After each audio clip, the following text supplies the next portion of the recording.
Hello viewers, thank you so much for joining me on today's edition of the 6 p.m. primetime newscast. For presentation, I am Immaculate Fogwe.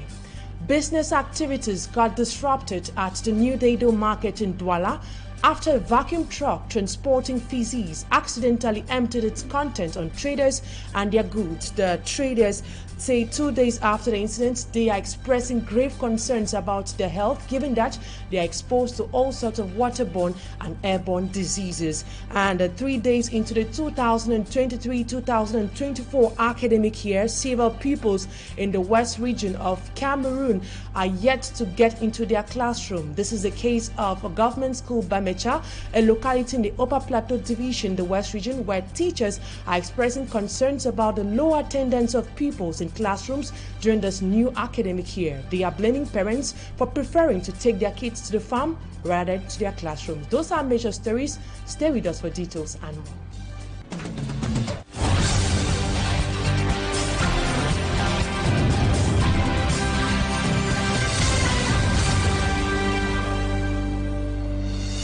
Thank you so much, ladies and gentlemen, for choosing Equinoxe television. You definitely made the right choice. We begin right here in the city of Douala, where a vacuum truck transporting feces accidentally emptied its content on goods and traders of the New Dado market. The incident occurred on Monday, September, while traders were still in the market. About 2 days after the incident, workers of the Douala City Council visited the market to disinfect the affected area. We have details with our reporter, Ese Lucy Liengo. Hygiene and sanitation personnel of the Douala City Council disinfecting the New Dado market. A vehicle transporting excrement accidentally emptied its content on the road.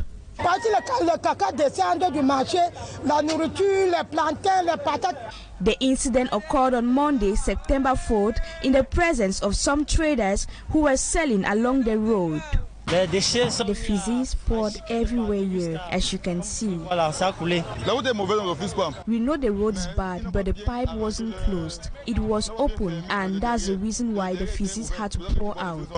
The unpleasant smell has forced some of the traders to relocate with their goods, while others blame the laxity of authorities who had to wait for 3 days before coming to disinfect the area. Something like this will happen since 3 days, and it is today that they are coming to disinfect the area.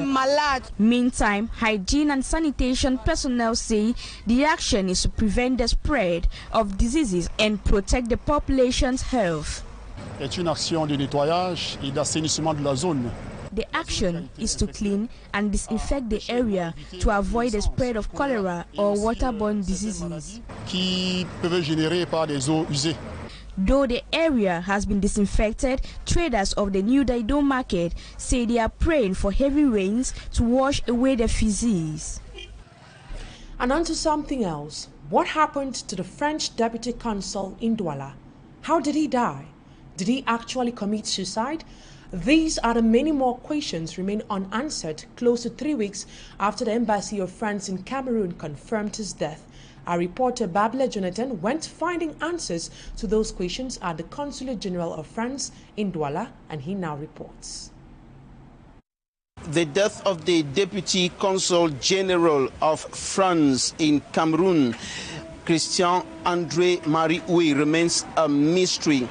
The senior consulate staff was found dead, hanging in a house here in Douala on the 18th of August 2023. And when we arrived here in the French Consulate General, we were told by security staff that judicial investigations are going on and that the circumstances surrounding the death of the senior consulate staff will be established. We are also continuing with our journalistic investigation into the matter. Reporting here at the Consulate General of France in Douala, we are Zephyr Nkonji and Babla Jonathan.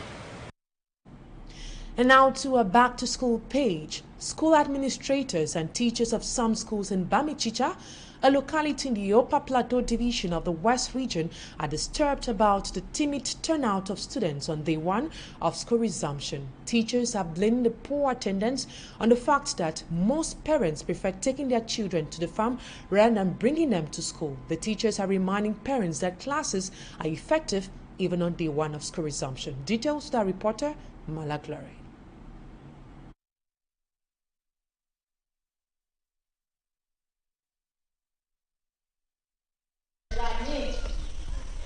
Only 3 nursery school children and very few pupils present in class on the first day of school.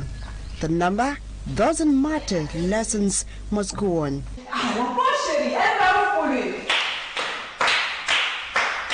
Are at the government primary school Bamichicha in the Bati subdivision, Upper Plateau division of the West region of Cameroon. Teachers complain many parents keep their children at home or take them to the farm on the first day of school resumption than sending them to school. Parents always keep their children at home. To them, classes are not effective on the first day of school. They will prefer to involve them in some farm work. I want to call the attention of those parents to note that the success of their children begins from day one. Aside this, the school authorities presented other challenges ranging from limited personnel to a damaged electric pole within the school premises, which poses a threat to the well-being of the school children. We have limited teachers and we also need a school principal. As you can see, in the school compound, there is a broken electric pole. The damage is caused by heavy rains. It's difficult to work around, and if nothing is done before 1 week, it will be difficult to control the children. School officials in Bamichicha are calling on parents to fully collaborate by sending their kids to school in order to ensure a successful academic year. Malaglari reporting there. Children who became orphans after losing their parents while they were at the war front fighting security threats have received support, notably didactic materials. The gifts handed to these students is meant to support them during this academic year. The beneficiaries have been urged to work extremely hard so as to succeed with flying colors. Magic and Gabriel tells us more. There were over 150 orphans of police officers who turned out for this year's back-to-school ceremony organized by the wives of policemen in Douala. The number of children has increased as compared to last year, and the items, the books, mostly exercise books, and they are also increased. The other year were just something, but this year at least. The annual event that was in its 5th edition was an opportunity for the policemen wives that the children of their colleagues have a better academic year. The orphans are not only from Littoral, there are some that are from the other zone, but they are now based here. In order not to be left out, we decided to add them to those that are based in the Littoral to offer them just something symbolic. Chairing the event on behalf of the leader of the group, who is the wife to the Delegate General of National Security, the president of the Littoral Branch, Cecile Esogo, used the occasion to urge the beneficiaries to make good use of the materials and remain attentive while in class. The beneficiaries went back home with a school bag, books, pens, and other didactic materials. Appointments have been taken for the 2024-2025 school year for the same exercise. And now to our sports page. Players of the national football team had their last training session at the military stadium in Yaoundé today. The training that was opened to the public for 15 minutes served as an opportunity for the fans to encourage their star players. After the training session, the players traveled to Garua, where they are expected to continue their training ahead of the crucial AFCON qualifiers against the Swallows of Burundi on September 12. The players say they are determined to pick up a historic qualification. Let's now take a listen to Benjamin Elliott and Gail Ondwa, Indomitable Lions players. The atmosphere in the camp is very good. I think we're ready to fight for the country. I think we know we need to win this game. There's no other option. But I think the atmosphere is good. Everyone's together fighting for one cause. Everyone's ready. Yeah, we know they'll come. They'll fight against us. We know it's not going to be easy, but we're ready. We're ready for anything, and we're focusing on ourselves, and we're ready to give them a game. We know we have to qualify, and I think we will qualify. And the spirit of the team is good. Everyone's ready. Everyone's focused, and I think we know we have to qualify. Last year we played against Burundi. We know that it's a good team with good quality players. I think we have to do our game first of all, and then bring the points in Cameroon. It's a good team, first of all, you know, they have quality players, and then for sure that they will want to play, they will want to show themselves, and hopefully we can take the points. On the same vein, the players equally expressed delight with the coming back of Fabrice Ondwa in the Lions' Den. They are hopeful that his presence will create a difference in their performance. Once more, let's take a listen to Gail Ondwa and Benjamin Elliott in this excerpt. I think we know he's a great goalkeeper, one of the best keepers in the world. I think it will only make the team stronger, and we're very happy to have him here. Of course, it's a good quality goalkeeper, and we need this goalkeeper in our goal like all the other players, because it's not only one player who is making the game, but all together we are more stronger. That's it for the first part of the news. Talking Point is up next.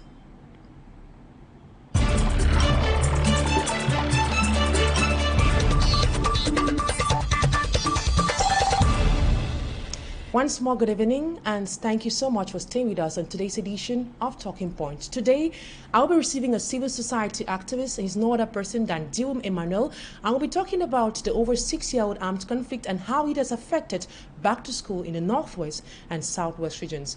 Good evening to you, Dium Emmanuel. Schools in Cameroon have to, on September 4th, that is Monday, September 4th, opened their doors for the 2023-2024 academic year. While teachers and students in other 8 regions of Cameroon ran to school in excitement, uneasy calm still reigns in the northwest and southwest regions.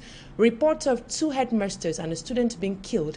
Government authorities and other separatist leaders have been pushing for school resumption, yet teachers and innocent kids continue to die as a result of the crisis. Who, according to you, should be blamed? Thank you very much, Immaculate, for having me this evening. You know, for quite some time now, I've restrained myself from commenting on the sad happenings in the northwest and southwest region of Cameroon. Before I go into your question proper, permit me present my condolences to the family of the 2 bereaved head teachers who happen to have been slain in northwest, particularly in Bello. And just to remind you that that is where I come from. It is sad. Going to answering your question as to who should be blamed, I think for 2 years I've been advocating that the government should stop propaganda and go down to the field. Have a taste of what the people in Northwest and Southwest have been going through. Because I want to believe that there is no war in the world that was ever solved by mere propaganda, by those who are benefiting and eating so fat from this war.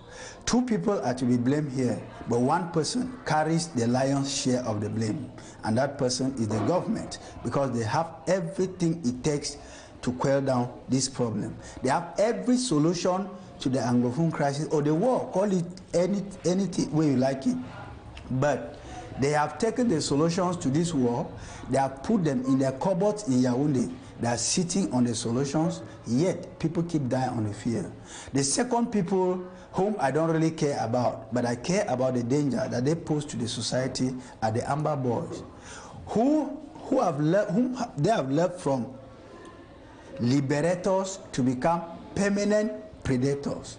I'm telling you, any right-thinking person who joined this struggle from the beginning with the hope of seeing a new nation, a new buoyant nation, moving and functioning like other good nations are functioning in the world, long live this madness. When they discover that thieves, criminals, especially those based abroad, had hijacked it for their own private and personal interests, the number of lives lost in Northwest and Southwest, particularly with the teachers' population, is alarming.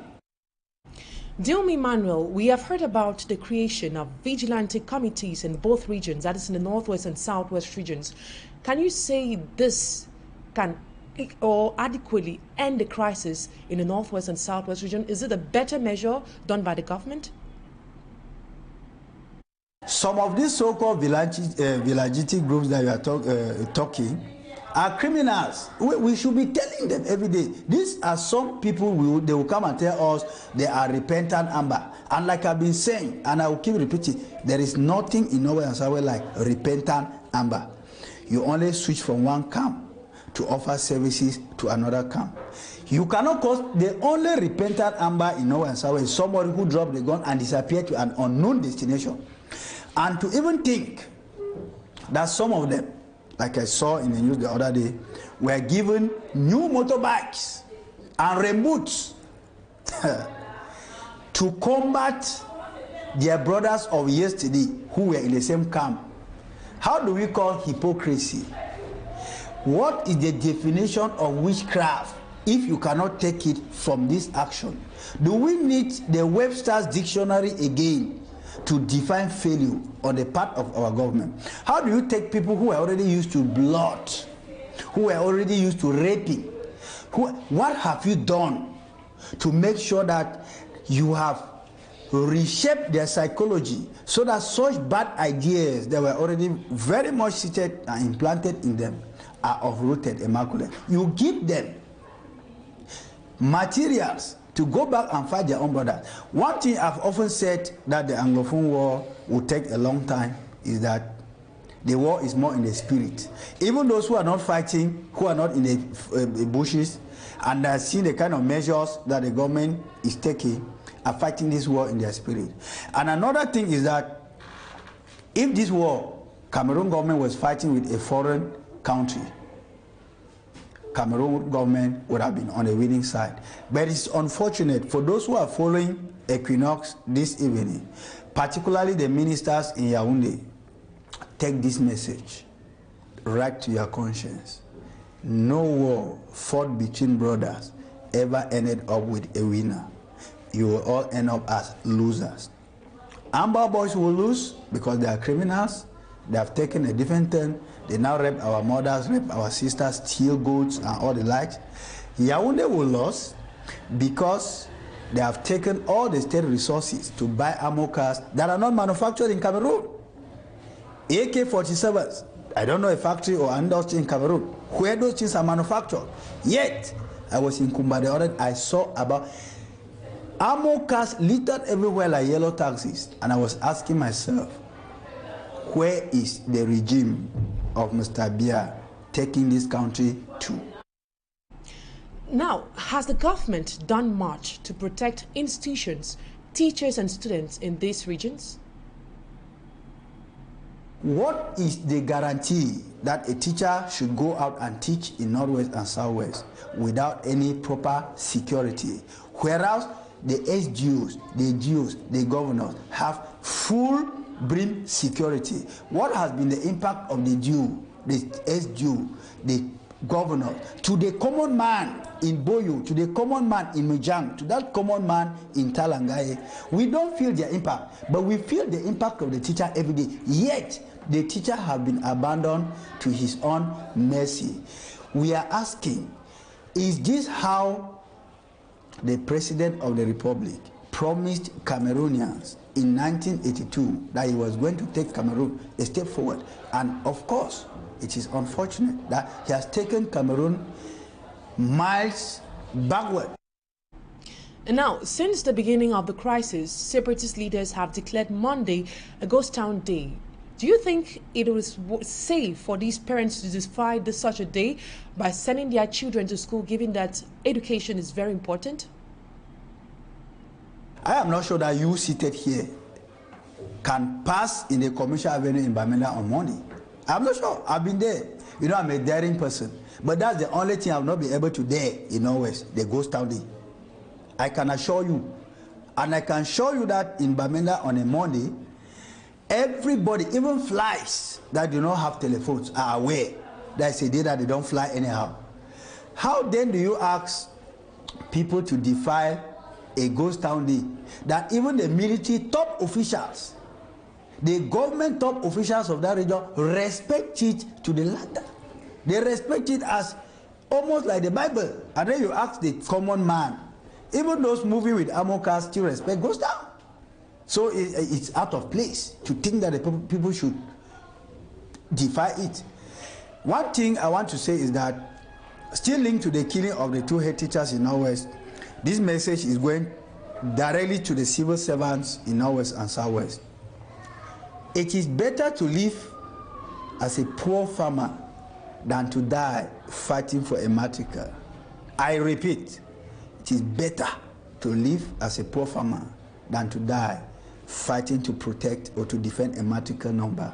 We have very fertile lands in Northwest and Southwest. Can you people drop that massacre syndrome that is killing you people and go to the farms and start working? If you are sent somewhere and you know that your security is not guaranteed, resign. Take your pen and resign. I am not sure that there is somebody in prison today who resigned from a public office post and was locked up or picked up by the government. The government even want more of you to resign so that their money remains in their account. Because the government itself is running out of funds already. So I want to think that anybody dying for the defense of a massacre is equal to an Amber dying for the hope that there will be an independent nation where they have already blocked the route, all the routes that could have brought them independence. And now, the war has been ongoing for the past 6 years, but we still hear some government officials who claim the war is over while persuading parents to send their kids to school. According to you, government's determination to end the war, is it questionable, especially as most government officials claim the war is over? No, in a government where propaganda takes center stage, we have such people. We even have those who said 3 years ago that only pocket of resistance were left. Can he go back to his region now and walk free in Bamenda? I've been saying, last year when you people solicited my presence on school resumption, this is what I said, and I return it today. If the ministers and the government officials who are in Yaoundé are very sure that there is no war in Northwest, there is Educare in Bamenda, Mile 2. Go and send your children to Educare. Go down to Bambili, send your children to school in Bambili. Let us take the example. The leaders lead by examples. Let us take the example that our ministers' children are schooling in Northwest and Southwest. Then we can send our own children to Northwest and Southwest. And sad enough, as their children cannot school in Northwest and Southwest, their children are not even schooling in Cameroon. Which means that what is in Cameroon is not even good for the consumption of their children. Then how do you ask me whether it is propaganda? And there is no propaganda in the world. I want to think those who did history will know the role that jingoism played to inflame the famous First World War. Cameroon government is gradually coming back to the era of jingoism, which I think it is very dangerous because it is in an Android generation, and such lies do not have long legs. They can only come out, but they will not walk for a long distance. Okay, Cameroon's Minister of Secondary Education, Professor Pauline Nalova-Lyonga, in a communique had announced that anyone is allowed to report absentee teachers. Can this strategy better tackle the problem of absentee teachers, especially in the restive regions? Again, I repeat. You see, the professor we are talking about, Professor Nalova-Lyonga, I respect her person, her pedigree, but I've never respected any decision coming from that woman. Let me be frank, because almost all her decisions have led to one bad outcome or the other. And to tell you that I don't know when that woman, the Minister of Secondary Education, ever set her feet in Bamenda. In the southwest, she ends in Bakweri, or call it Boya. And to think that she's opening a door for everybody to become an agent, to set up teachers, I only leave it to the teachers themselves. If you know that your security is not guaranteed, please resign. Because the government, from what the minister is saying, she puts it in a very soft manner for the wise people to understand that they are no longer in control of anything. Because if they were in control, there are those who are in charge in that region of such exercises. If we are now calling on anybody, we are giving a door, we are opening a wide door, even for a parent who had just a problem, maybe with a teacher, to set up the teacher.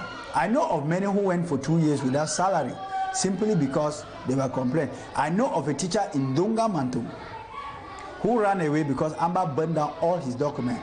But do you know that the GO who was already outgoing, who needed enough money for his retirement that maybe he never worked for when he was active in the service, asked for a sum of money. When this money was absent, so the name of such guys went to Yaoundé, they went for 2 months. Some of them even became bike riders in Douala, a high school teacher doing bike as a substitute, simply because there's no other way for his livelihood with the family. And I never saw anywhere when the duo came out to say that my teachers do not have maximum security. So we are dealing with people who have lost touch with their consciences. But I want to think that, like I've always said, they will keep manipulating Cameroonians because they have the watches, but God is keeping the time. Before we end this program, let's take this last question. What extra measures could be taken to ensure that back to school is effective in these regions? You are asking about measure. We have been singing measure. There's just one measure, one measure. That one measure falls in the word sincerity. If the government is sincere, every stakeholder will collaborate with the government and everything will come to place. At the time that we are talking Immaculate, I think all the stakeholders you have been sending to Northwest and Southwest have all failed. Can we go back to the drawing board? Can we ask some questions to ourselves about humanity? What is power without human beings? What is power without those that you have to rule? It's regrettable. Civil society activist Dium Emmanuel, that was my guest on today's edition of the program on Talking Points. Thank you so much, ladies and gentlemen, for your keen attention. Stay in the company of Serge Alain Otto, who will be presenting the program Equinoxe. Till then, have a wonderful evening.